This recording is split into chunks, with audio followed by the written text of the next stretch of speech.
자, 오늘 말씀은 신명기 21장 1절서부터 14절까지 말씀입니다.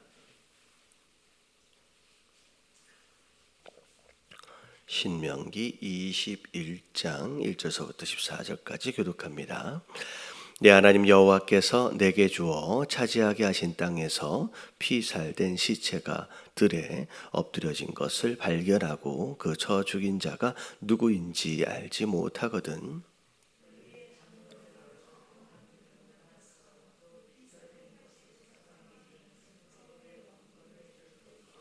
그 피살된 곳에서 제일 가까운 성읍의 장로들이 그 성읍에서 아직 부리지 아니하고 멍에를 매지 아니한 암송아지를 취하여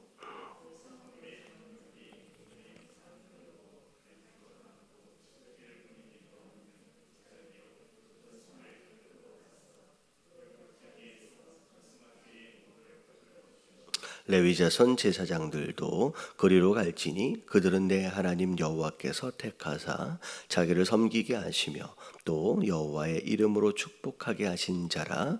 모든 소송과 모든 투쟁이 그들의 말대로 판결될 것이니라.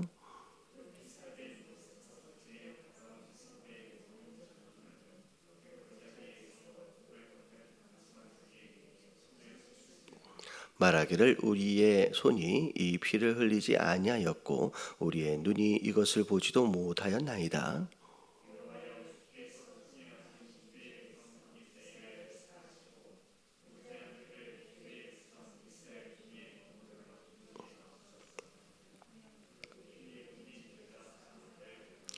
너는 이와 같이 여호와께서 보시기에 정직한 일을 행하여 무죄한 자의 피 흘린 죄를 너희 중에서 제할지니라.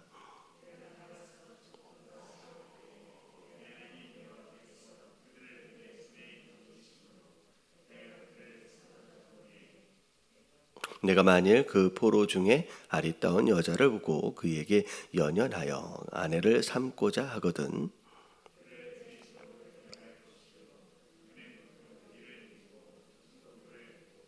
또 포로의 의복을 벗고 내 집에 살며 그 부모를 위하여 한 달 동안 애곡한 후에 네가 그에게로 들어가서 그의 남편이 되고 그는 내 아내가 될 것이요.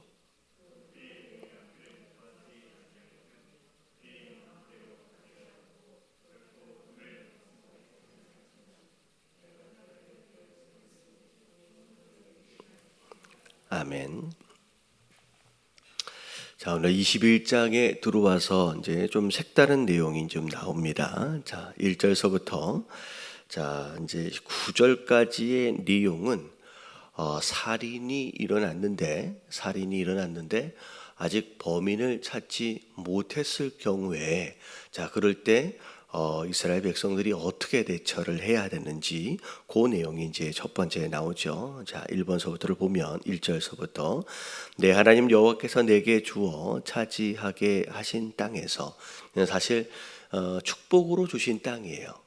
어떻게 보면 이스라엘 백성들의 행복을 위해서 하나님이 약속으로 주신 땅인데 그 땅에서 자, 이런 일이 일어났어요. 피살된 시체가 들에 엎드려진 것을 발견했대요.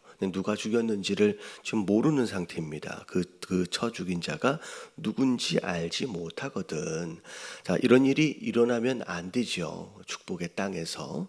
자, 근데 이런 일이 이제 일어나 버렸다는 거죠. 자, 이거 어떻게 보면 아무리 하나님이 축복하심과 더불어 좋은 환경을 마련해 주셨어도 죄인된 우리 인간이기 때문에 어디를 가든 이런 일들이 일어날 수밖에 없습니다. 누가 인터넷에 뭐 그런 이야기를 이제 썼더라고요. 이게 교회를 이렇게 찾는데 뭐 어떤 교회 뭐라 그럴까요?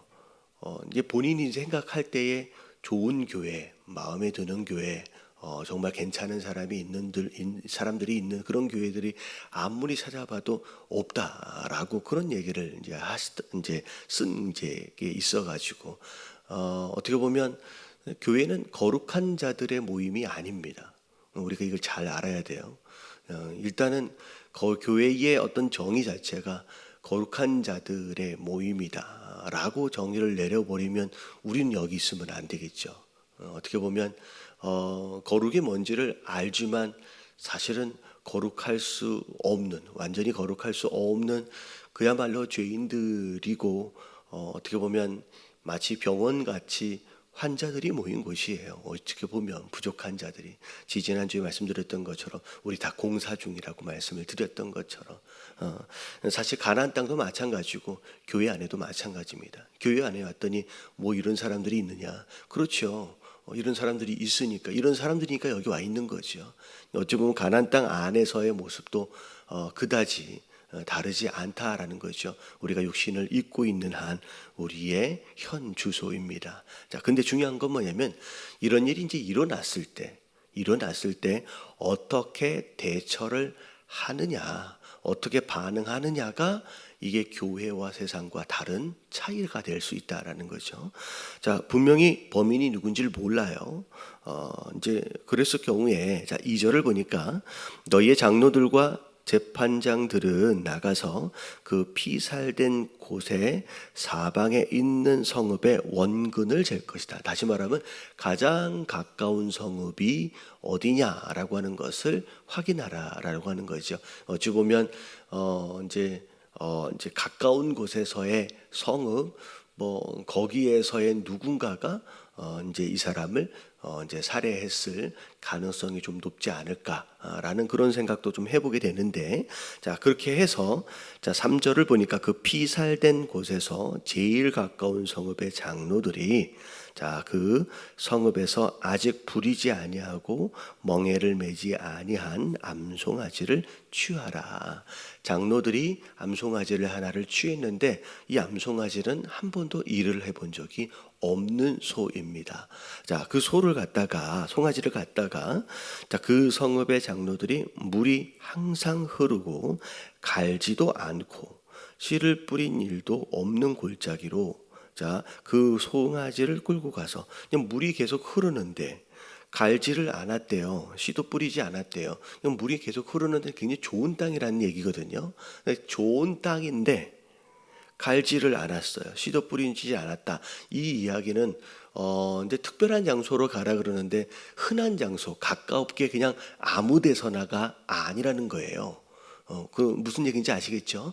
물이 잘 항상 흐른다는 것은 좋은 땅이란 얘기입니다. 근데 좋은 땅이 어떻게 농사를 한 번도 지은 적이 없는 땅이 있겠습니까? 다시 말하면 이제 쉽게 편하게 간단하게 이 일을 그냥 대충 해결하는 게 아니라 심사숙고하여 장소나 어떻게 보면 재물이나 이런 것들을 잘 골라서라고 이제 생각하시면 될 것 같아요. 근데 그런 장소를 가지고 그 골짜기에서 그 송아지의 목을 꺾어라.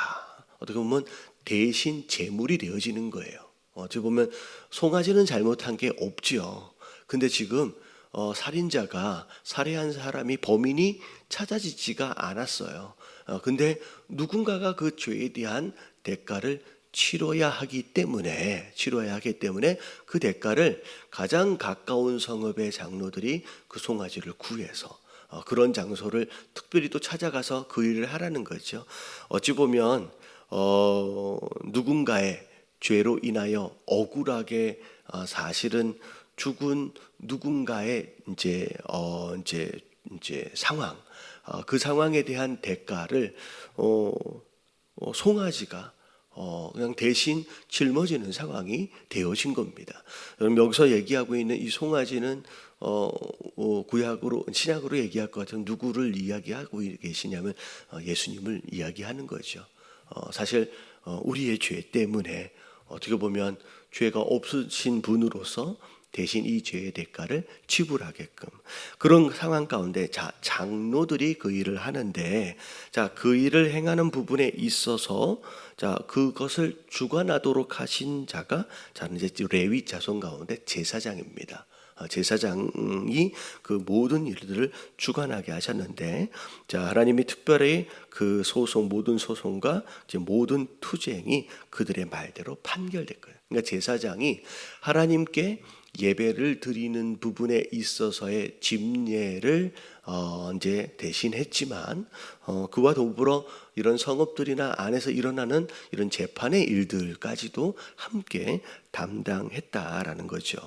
자, 그런 가운데 그 피살된 곳에서 제일 가까운 성읍의 모든 장로들은 그 골짜기에서 목을 꺾은 암송아지 위에 손을 씻으며 말하기를 우리의 손이 이 피를 흘리지 아니하였고 우리의 눈이 이것을 보지도 못하였나이다. 이제 봤다라고 한다면 범인을 알겠지만 보지를 못했으니까 아직 범인을 못 찾은 거겠죠. 자, 그러면서 여호와여 주께서 속량하신 주의 백성 이스라엘을 사하시고 무죄한 죄를 주의 백성 이스라엘 중에 머물러 두지 마옵소서 하면 그 피 흘린 죄가 자 어떻게 된대요? 사함을 받는데요. 용서함을 받는데요. 자, 그런 가운데 너는 이와 같이 여호와께서 보시기에 정직한 일을 행하여 무죄한 자의 피 흘린 죄를 너희 중에서 제할지니라. 어떻게 보면 죄가 저질러졌다라고 한다면 마땅히 그 죄에 대한 대가로 누군가가 대가를 지불해야 된다라는 거죠. 그래서 구약 당시에는 짐승이 이렇게 대가를 지불했고요. 이제 예수님이 나중에는 이제 이 모든 죄에 대한 대가를 지불해 주셨죠. 자, 이 9절까지의 이 내용은 자, 범인이 안 잡힌 상황 가운데서 무고하게 피살되어지는 그 죄에 대해서 이제 가까운 곳에 있는 근교에 있는 성읍의 장로들이 그 책임을 져라 라고 하나님이 명령하시는 거예요. 자, 이게 어떤 의미냐 이런 거예요. 누군가 죽었어요. 내가 안 했는데 그리고 내가 못 봤는데 그러면 그냥 대충 묻어주고 그냥 지나가 버리는 수도 있거든요. 근데 그렇게 되는 것이 일반적일 겁니다. 근데 자, 하나님이 이스라엘 백성들에게는 그렇게 하지 않게 하신 이유, 특별히 근교의 장로들이 짐승을 골라서 대가를 지불하도록 하신 이유는 어떤 누군가의 죄, 알려지지도 않은 누군가의 죄일 수도 있지만 그 죄가 모든 공동체 단위로서 함께 책임을 지도록 하신 거예요. 그러니까 함께 책임을 지도록 하게끔 하시면 앞으로 그런 일들이 일어나지 않도록 서로가 서로를 신경을 쓰겠죠. 그래서 사실은 오늘날은 많이들 개인주의적인 어떤 생활 방식을 따라서 살아갑니다. 그냥 내가 잘하면 되고 남에게 피해 주지만 않으면 되지라고 하는 그런 사고방식 안에서 그냥 나를만을 생각하면서 산다는 거죠. 근데 이런 상황이 벌어졌을 때, 그러니까 그런 이제 안타까운 상황들에 대하여 남의 일이다라고 생각을 해버리게 되면 그러면 보이지 않는 곳에서 일어나는 이런 상황들에 대해서 무책임한 상황이 되는 거예요.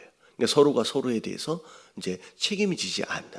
근데 가까운 곳에 성읍에 살고 있다라고 하는 것으로 인하여서 책임을 지도록 하시는 것으로 말미암아 서로가 서로의 유대관계 안에서 함께 신경을 써주고 그리고 누군가의 다른 사람의 죄일 수는 있지만 그것에 대하여 함께 같이 회개하고 같이 어떻게 보면 공감할 수 있는 책임을 함께 나눌 수 있는 상황으로 하나님께서 만드셨다는 거죠. 그래서 제가 말씀드렸다시피 여러분 구원을 받는 일에 있어서는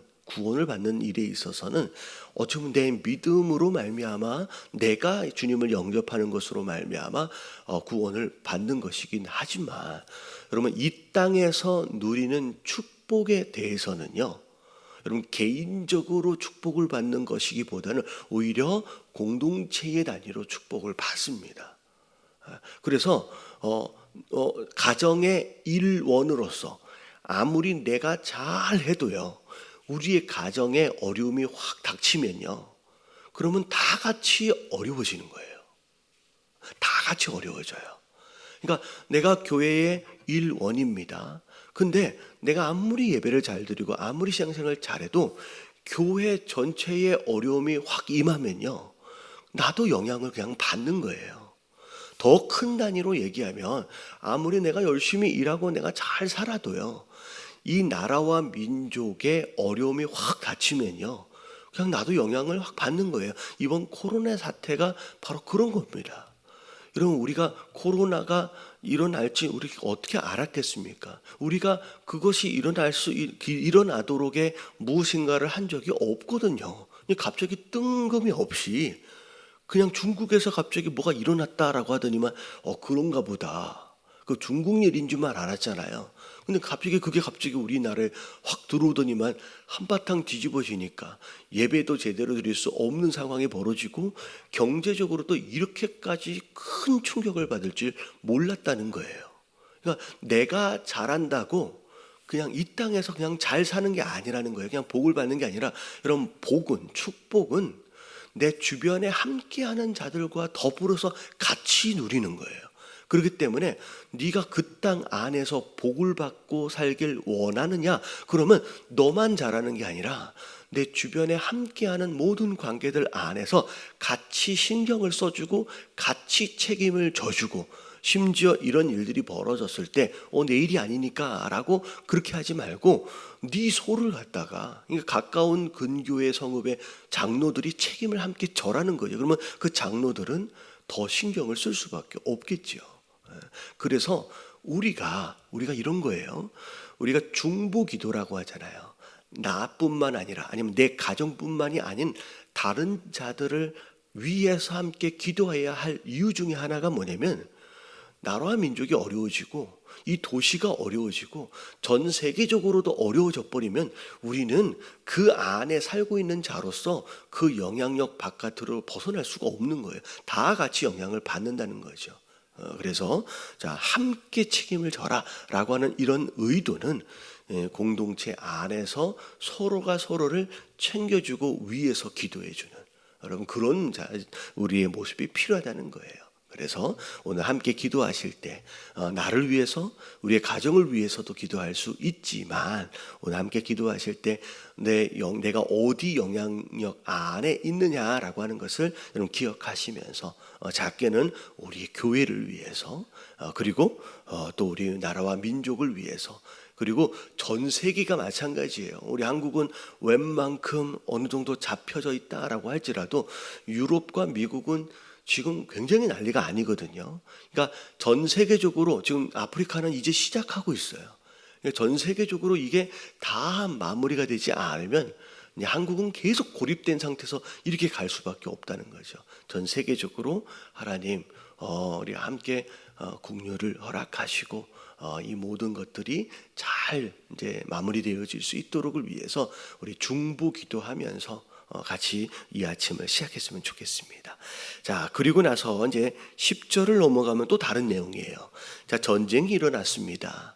자, 전쟁이 일어났는데 어제 말씀해 보니까 어떤 전쟁은, 가나안 땅 안에서의 전쟁은 남녀노소를 막론하고 다 진멸시키라고 말씀하셨습니다. 근데 자, 이제 가나안 땅이 아닌 변방에서 일어난 전쟁들 같은 경우에는 만약에 그 화해를 이제 항복을 하면 이제 화평하게 하겠지만, 만약에 끝까지 대적해서 전쟁이 일어나면 남자는 다 죽이고요. 그 다음에 나머지는 어떻게 보면 전리품으로 가져올 수 있다라고, 이제 포로로 데리고 올 수 있다라고 이제 하나님께서 말씀하셨거든요. 근데 10절, 11절을 보니까 자, 포로로 끌고 온 여자 가운데 아리따운 여자를 발견을 한 거예요.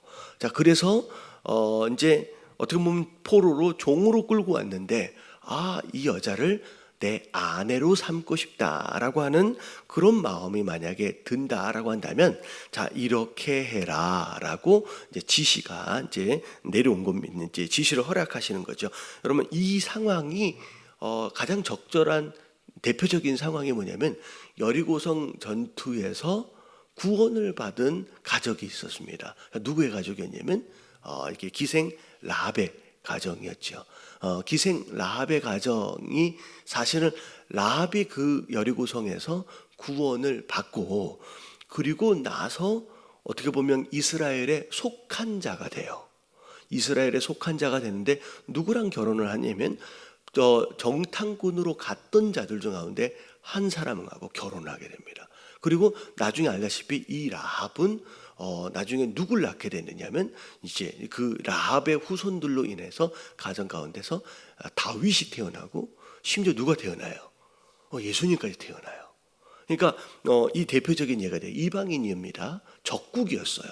근데 거기에서 아리따운 여인으로 아내로 취하고 싶다라고 하는 그런 이제 생각이 들어서 아내로 취하기 원하느냐? 그러면 어떻게 해야 되느냐? 12절을 보니까 그는 그 머리를 밀고 손톱을 베고 또 포로의 의복을 벗고 그 내 집에 살며 그 부모를 위하여 한 달 동안 애곡한 후에, 자, 이게 뭐냐면 전쟁통에 포로로 끌려왔는데 포로로 끌려오는 과정 가운데서 부모를 잃을 수도 있고요, 가족을 잃었을 수도 있다는 거죠. 자, 그런 가운데 가족들을 위한 애통을 허락하는 거예요.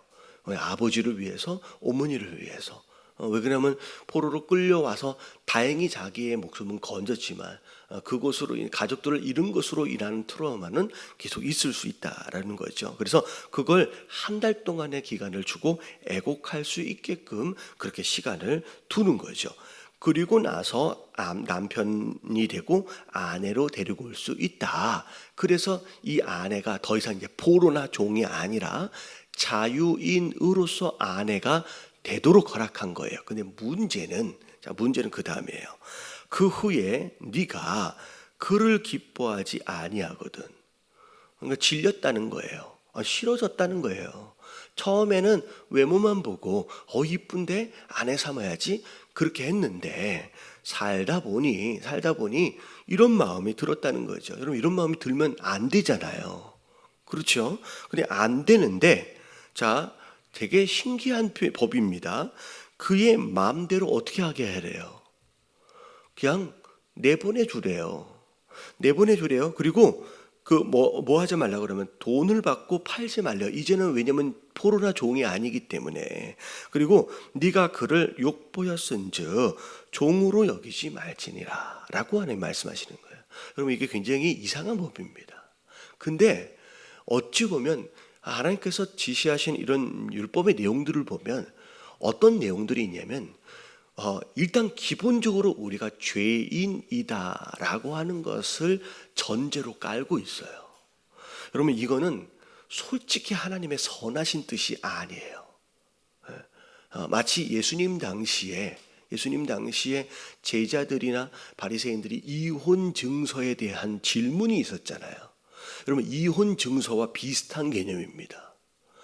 이 당시에는 남자가 그냥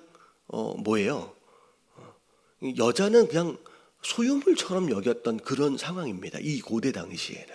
그렇기 때문에 그냥 돈 주고 사오는 거예요. 그래서 아내를 삼는 겁니다. 그러다가 여러분, 이게 남자들의 죄성인데 마음에 안 들고 하면 버리고 싶은데, 그러니까 내보내고 싶은데 내보낼 수 있는 방법이 없으면 무슨 짓을 했냐면 이 여자한테 간음죄를 뒤집어 씌우는 거예요.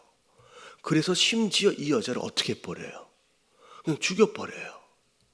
그러니까 얼마나 사람이 악했으면 자기가 마음에 들지 않다라고 해가지고 심지어 없는 죄를 뒤집어 씌워서 여자를 죽여버리는 거예요. 그러니까 하나님이 그렇게까지, 그러니까 정말로 더 악한 죄까지 가지 않도록을 위해서 중간에 하나님께서 그냥 어떻게 보면 배려하신 거예요. 그렇게까지 악하게 희생되어지는 여자들이 없도록 하기 위해서 그냥 내보내주기까지만 해라. 그리고 절대 팔지는 말아라. 자유인으로까지만, 그렇게 자유인이기 때문에 종으로 삼을 수는 없다라고까지를 허락하시는 거예요. 그러니까 이혼 증서도 비슷한 개념입니다. 그렇게 악하게 해버리지 않도록 위해서. 하지만 정말로 이게 진짜 하나님이 원하시는 뜻이겠느냐는 거예요. 여러분, 이건 하나님의 뜻이 아니에요. 여러분, 정말 하나님 원하시는 뜻이 뭐예요? 그렇게 해서 아내 삼았으면 계속 사랑하고 행복하게 살아야 되겠죠. 그러면 이게 하나님의 진정한 선하신 뜻인데 우리의 정말 악한 근성으로 인하여 이런 법까지를 하나님께서 어찌 보면 배려하는 마음으로 그냥 허락하신 거죠. 그래서 이걸 해라는 건 아니에요. 그냥 그냥 보내줘라는 얘기는 아니지만 정말 하나님의 뜻이 뭔지를 우리가 알 필요가 있다는 거죠. 그래서 두 번째 이 이야기는 때로는 우리의 죄성과 우리의 연약함으로 인하여서 하나님이 그래 그냥 그 정도만 따라와라 라고 배려하시는 그냥 허락하시는 뜻까지가 있는데 여러분 거기에 만족하는 게 아니라 그러면 거기까지만 하면 내가 되나 보다 라고 하는 것이 아니라 진짜 하나님의 본심과 진짜 하나님이 내 삶 가운데 뭘 원하시는지를 우리가 알고 그렇게 되어질 수 있는 우리의 성도가 되어야 한다라는 거죠. 교묘하게 이런 법들을 우리의 욕심과 우리의 무엇인가를 채우기 위해서 이용해서는 안 된다라는 거죠. 그래서 오늘 하루 살아가면서 하나님 우리 삶 가운데 허락하시는 최선의 하나님의 뜻이 뭔지, 그리고 우리 가정 가운데 원하시는 최선의 하나님의 뜻이 뭔지를 우리가 알게 하시고 그 하나님이 원하시는 뜻을 따라서 순종하며 나아갈 수 있는 그런 성도들이 될 수 있도록 해달라고, 성숙한 성도가 될 수 있도록 해달라고 우리 같이 기도하며 오늘 하루 시작하도록 하겠습니다. 기도합니다. 시작. 주님, 하나님 감사합니다.